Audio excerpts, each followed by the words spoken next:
Salut les amis, eh bien voilà, je vais vous faire une petite vidéo concernant un petit peu la vie politique française en ce moment, enfin en tout cas mon opinion sur ce qui se passe en ce moment. Et puis donc ça sera la première chose, donc ce sera un petit point vite fait.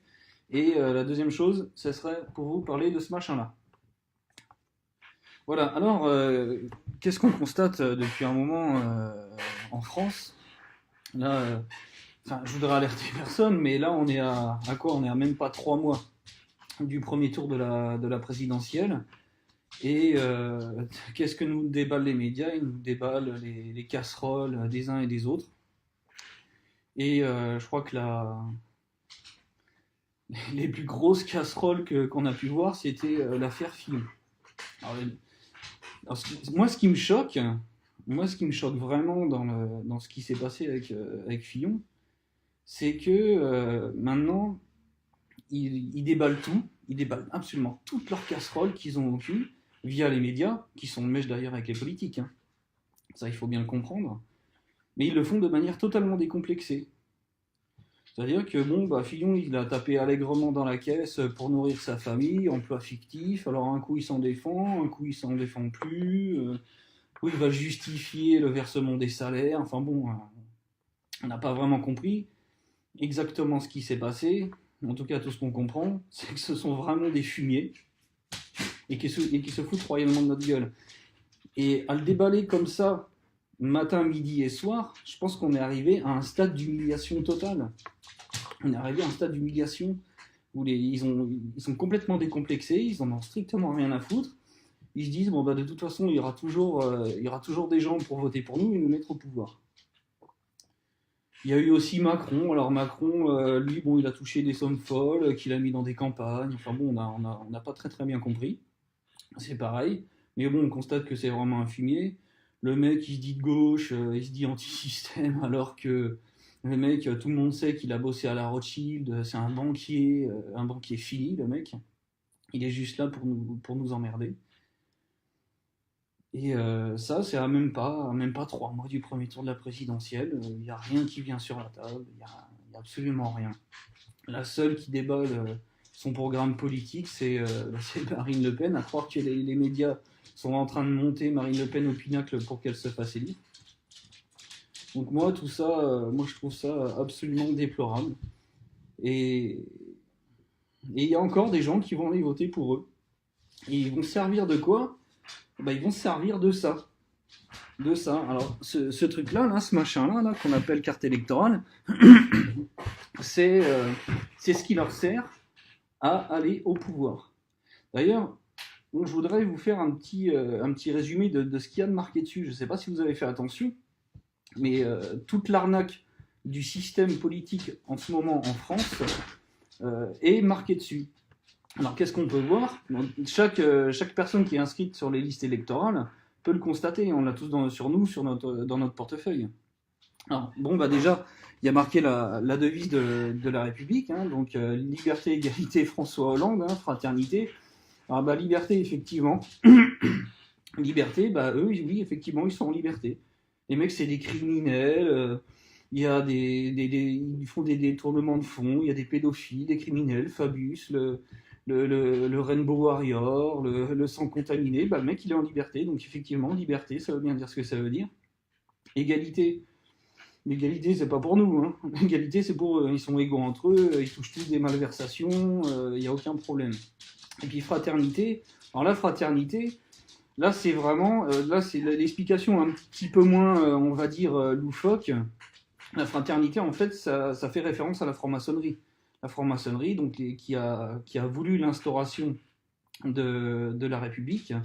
Et voilà, dans la franc-maçonnerie, ils sont tous frères au sein d'une loge maçonnique. Ils sont tous frères. Voilà pourquoi il y a marqué fraternité dans la devise de la République. D'ailleurs, en dessous de la devise, vous pouvez voir marqué République française.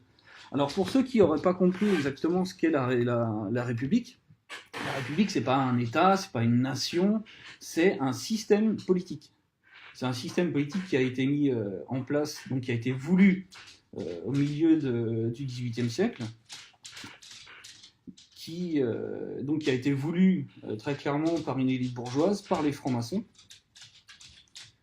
Et donc élite bourgeoise donc, qui assure, qui donne le pouvoir à l'élite bourgeoise, c'est-à-dire aux riches.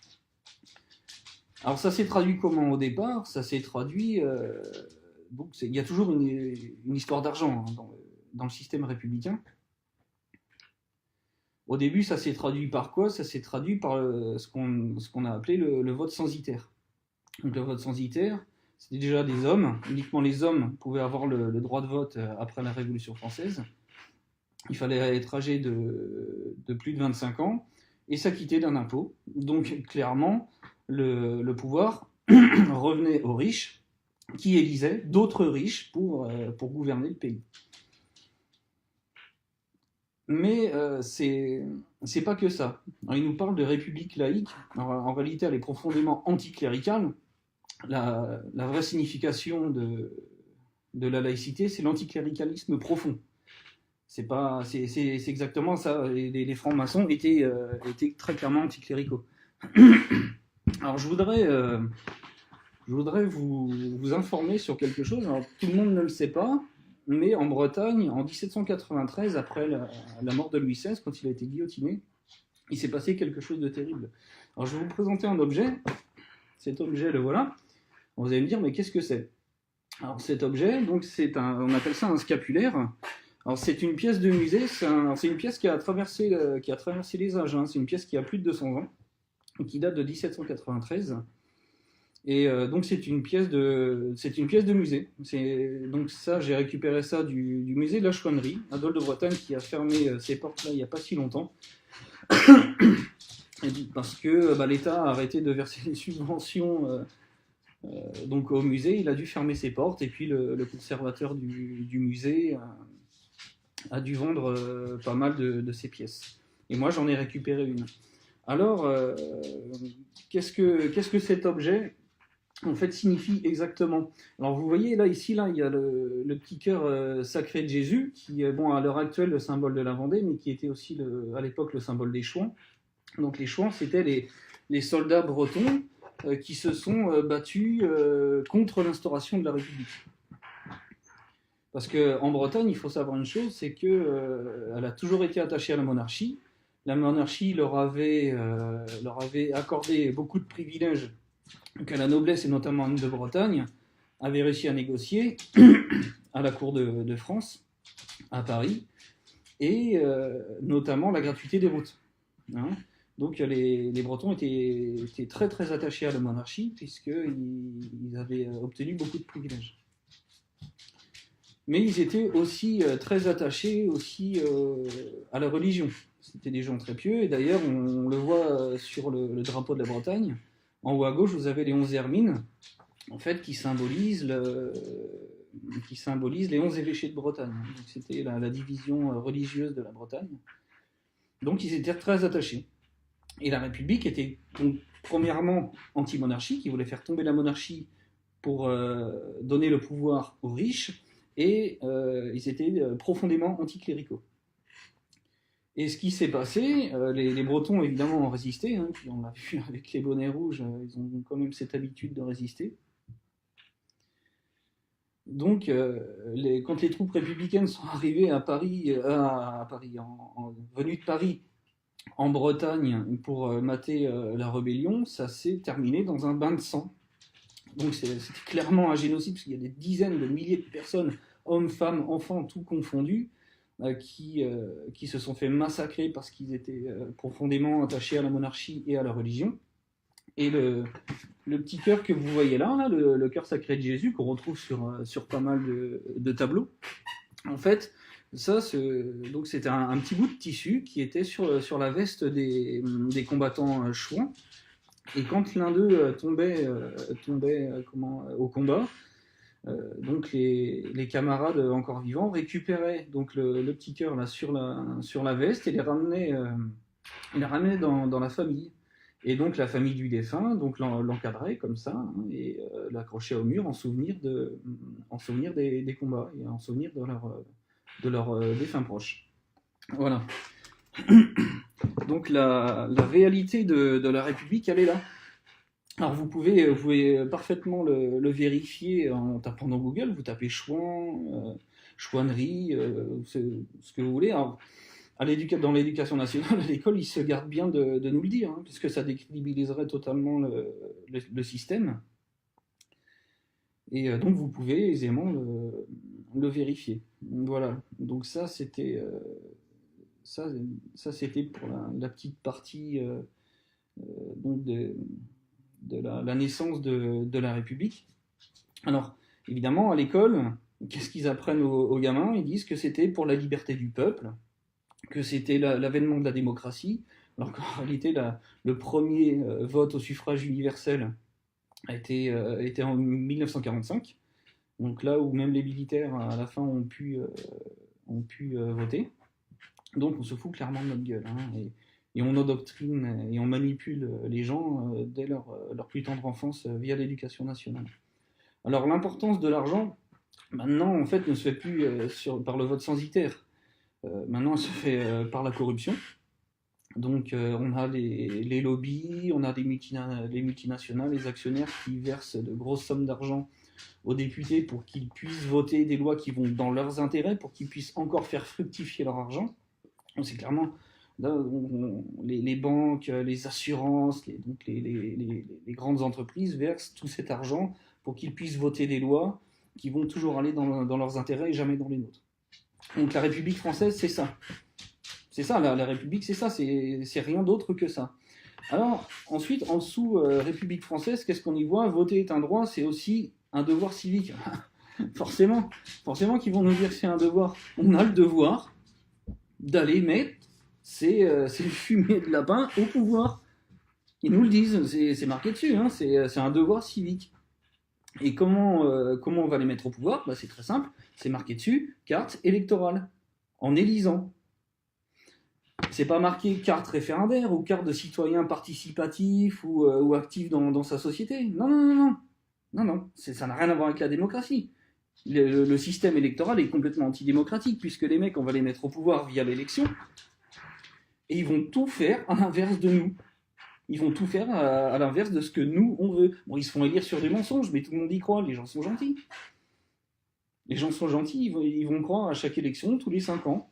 Et tous les 5 ans, on va revoter pour eux une fois de plus. Donc c'est des CDD renouvelables hein, de 5 ans. Et donc ça assoit complètement leur pouvoir. Et puis une fois qu'ils sont au pouvoir, ils font tout pour consolider leur pouvoir. Ils modifient la Constitution comme ils le veulent, ils abrogent des lois, ils en font d'autres. Si le système, si le pays va mal, si les gens commencent à grogner un petit peu, bon, bah, ils vont changer quelques lois. Et puis quand on manifeste, qu'est-ce qu'ils en ont à faire? Absolument rien. Absolument rien. Donc on est très clairement dans un système dictatorial, plutocratique, puisque c'est les riches qui décident absolument de tout. Et donc on n'est vraiment pas, absolument pas en démocratie. Et donc ce qu'il y a de marqué sur la carte électorale nous l'est clairement expliqué. Il suffit de déchiffrer et de réfléchir un temps soit peu. Il suffit de lire, tout est marqué là. Hein, tout est marqué là. Alors, tout en bas, qu'est-ce qu'on a marqué? Pardon. Qu'est-ce qu'on a marqué? Ministère de l'Intérieur. Alors, honnêtement, le ministère de l'Intérieur, pour moi, c'est les flics. En gros, hein, c'est la police, la gendarmerie. Donc, c'est les forces de l'ordre. Honnêtement, moi, la carte électorale, moi, j'ai fait de faire à la mairie. Hein.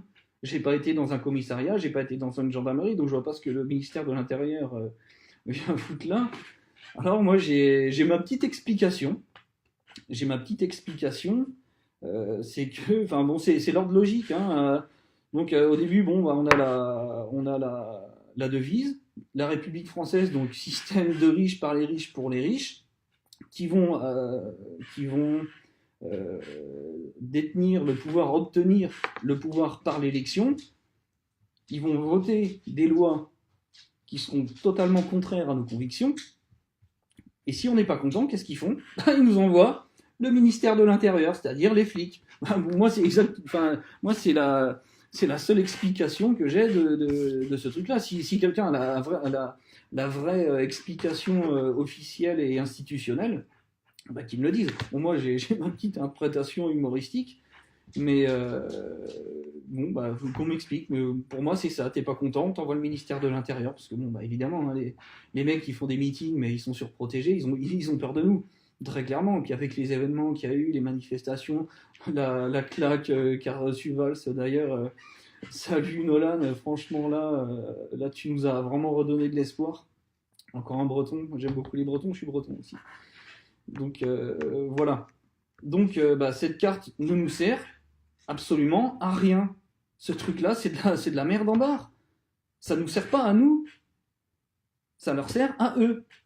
Si on n'a plus ça, les mecs, ils ont plus de pouvoir. Très clairement. Tant qu'on a ça et qu'on se déplace dans un putain de bureau de vote, les mecs obtiendront encore le pouvoir et recontinueront à nous faire chier.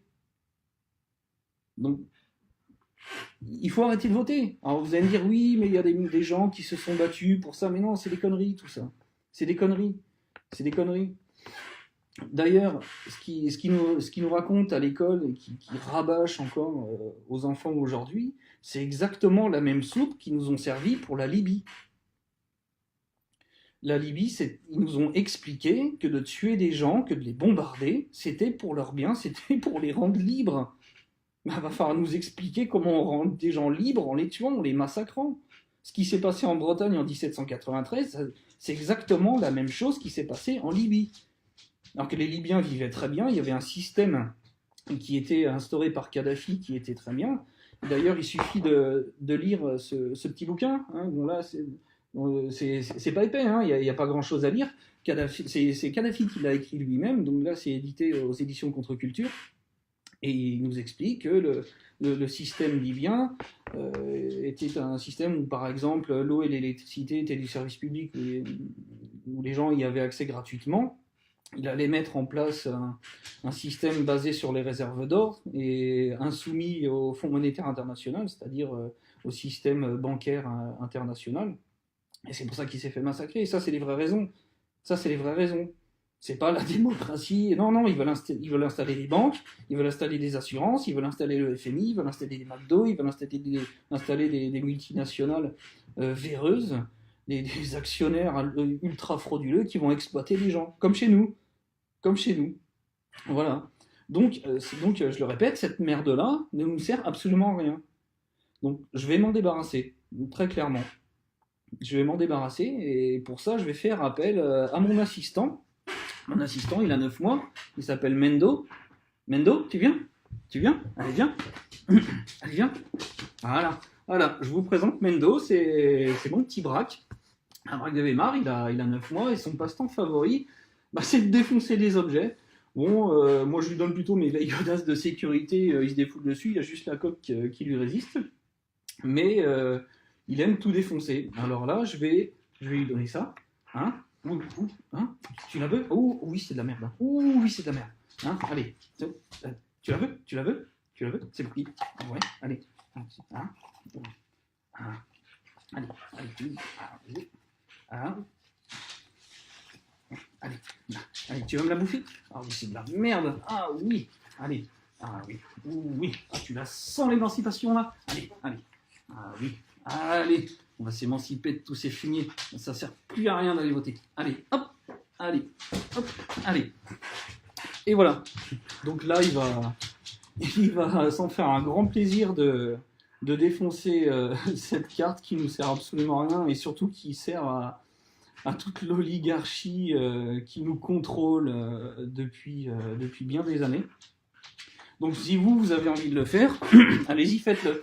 Alors moi ce que je voulais faire, c'était surtout, bon, c'est pas faire du buzz, hein. Moi le buzz j'en ai rien à foutre, j'ai pas envie de me faire élire. J'ai pas envie, j'aspire à aucune... je n'ai aucune velléité de pouvoir, hein. Moi ce que je veux, c'est vraiment... comment dire ? C'est vraiment informer les gens, essayer de faire en sorte que les gens se réveillent et puis en arriver à l'insurrection. Parce qu'honnêtement, le système électoral ne nous permettra absolument jamais, mais alors jamais de s'en sortir. Donc vous allez me dire, mais oui, mais alors si on s'abstient, qu'est-ce qui va se passer? Mais même moi, je ne le sais pas. On ne sait pas. Voter, on sait à quoi ça sert.